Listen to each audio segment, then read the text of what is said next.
ఎప్పటికప్పుడు తాజా వార్తలను అందిస్తున్న ఎల్పీ న్యూస్ కు స్వాగతం.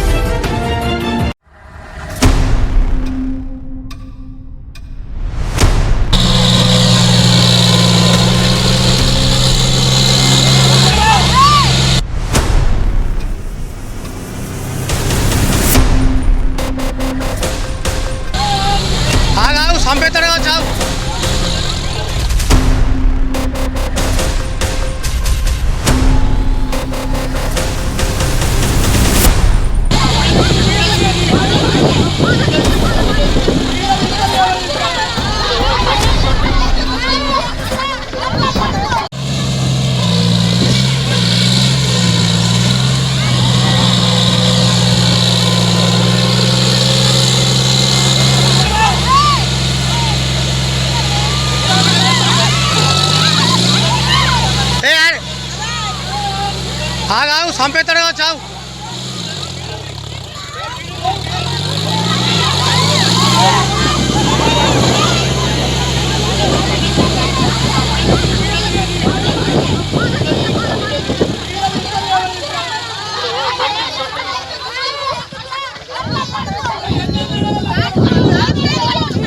నాకు తెలుసు మేము కూడా వెళ్తాము.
మా తండ్రి పేరు చింతల గంగారావు.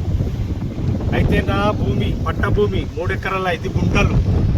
నేను నా సాగు భూమిలకు వచ్చి నేను చెట్ల పెట్టడానికి వస్తుంటే వాళ్ళు నా అపోజిట్ పార్టీ అంటే కాసిరెడ్డి మోహన్ రెడ్డి, కాసిరెడ్డి శేఖర్ రెడ్డి వీళ్ళు నా మీదకి ట్రాక్టర్ తీసుకొని తొక్కేయడానికి కూడా వచ్చిండ్రు. అలా మమత వాళ్ళకు అత్త నీకేముందిరా అరే తొరే అని అన్నది కూడా తిట్టిండ్రు కూడా. మమ్మల్ని మమ్మల్ని గింత చిన్న సూప మా నాన్న ఎంపాయించిన హత్తులకు నేను రాకపోతే ఓళ్ళు వస్తారు, నీకేముంది ఈ తోటలోకి వెళ్ళనాడు అని అన్నది. నేను ఎట్లా నాడో చూపాను. డాక్టర్ అయినా కూడా వెళ్ళమంటే వెళ్తలేడు. మేము దళితుల భూమంటే గింతాదా ఈ విషయమై ఇప్పుడు నన్ను తోట్ల ఈ విధంగా ట్రాక్టర్ తెచ్చి తొక్కించడానికి వచ్చిర్రు. ప్లస్ వాళ్ళు తిట్టిండ్రు కూడా దళితుడినని. దళితుని చూడకుండా మీరు దళితులరా మీరు ఏం చేస్తారా చేసుకోరా అని మీదికి కూడా వచ్చిండ్రు. వాళ్ళు తిట్టిర్రు. నేను ఇబ్రాహీంపట్నం పోలీస్ స్టేషన్లో నేను కంప్లైంట్ కూడా ఇచ్చిన. దీనికి సంబంధించింది మీరు ఏం కేసు పెడతారో పెట్టండి ప్లీజ్ దయచేసి. ఎస్ఐ గారు ట్రాక్టర్ తీసుకొచ్చి నన్ను తొక్కేయడానికి కూడా వచ్చిండ్రు. Plus atrocity case STS case కూడా పెట్టాలని నేను విజ్ఞప్తి చేస్తున్నా సార్. మా నాన్న కంపాయం ఉంటే నాకు ఉండడే మా నాన్న ఒక్కడు. మా నాన్న ప్రాణం పోయిన వల్ల నా బతికేం కావాలా? నాకు మీరు దళితులకు అన్యాయం చేయాలి కూడా మంచి చేయాలని కోరుతున్నాను అంతే సార్. మా 3 ఎకరాలు 5 గుంటలు మా నాన్న ఎంపైంది ఇంకోటి ఏది ఏమైనా రేపటి రోజుల్లో ఏదేమైనా ఇళ్ళ బాకెత్తే కాసిరెడ్డి మోహన్, కాసిరెడ్డి శేఖర్ శంకర్ రెడ్డి, కాసిరెడ్డి వీళ్ళిద్దరికి మమత, కాసిరెడ్డి ఇది సత్తవ, బుచ్చవ్వ, మధ్యలో బుచ్చవ్వ. ఇక మాకు వీళ్ళందరితో పానాపాయం ఉన్నది. మమ్మల్ని 7 గంటలకు పిలిపిస్తారట. 7 గంటలకు మేము కూడా వస్తామని చెప్తున్నాం సార్. మేము రామని అంటలేము. మా అన్యాయమో వాళ్ళ అన్యాయమో మీరే తెలుసు. కానిస్టేబుల్ కూడా వచ్చిండ్రు ఎస్ఐ దగ్గరికి పోదామని. మేము బయటలోకి ఎస్ఐ లేడు అక్కడ. లేనప్పుడు మమ్మల్ని మిస్ గైడ్ చేస్తున్నారు. మమ్మల్ని వేయనిస్తలేరు, వేస్తారు, మాలోళ్ళేమో వేయరా ఈ భూమిలో. ఎంతవరకు ఇది న్యాయం? అంటే మాకు హక్కు లేదా? మా పట్ట పాస్బుక్ ఇది వెళ్ళదని చెప్పుండి మేము ఇప్పుడే ఇళ్ళకి వెళ్ళిపోతాం సార్. మీరు ఎంఆర్ఓ సార్కి వేస్తారా, ఎస్పీ సార్కి వేస్తారా, డిఎస్పీకి వేస్తారా, ఎస్ఐకి వేస్తారా? మా దీనిలో అన్యాయం ఉంటే మేము ఇప్పుడే వెళ్ళిపోతాం సార్. కోర్టు నుండి వచ్చిందంటే మా అమ్మ పేరు మీద వచ్చింది. మా అమ్మ పేరుకు బాధ్యులం కానీ మా నాన్న బాధ్యుడు కాదు కదా సార్. ఒకటి కూడా ఈ రోజు నుండి నా దళిత భూమి అని, దళితులని మమ్మల్ని తొక్కేయడానికి వచ్చారు. మాకు ప్రాణ భయం ఉంది, అపాయం ఉంది. కాబట్టి ఈ రోజు నుంచి బాధ్యతలు వాళ్ళే.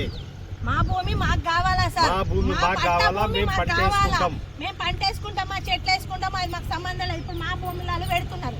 ఏ ప్రకారంగా వెళ్తుందో మీరే చెప్పండి.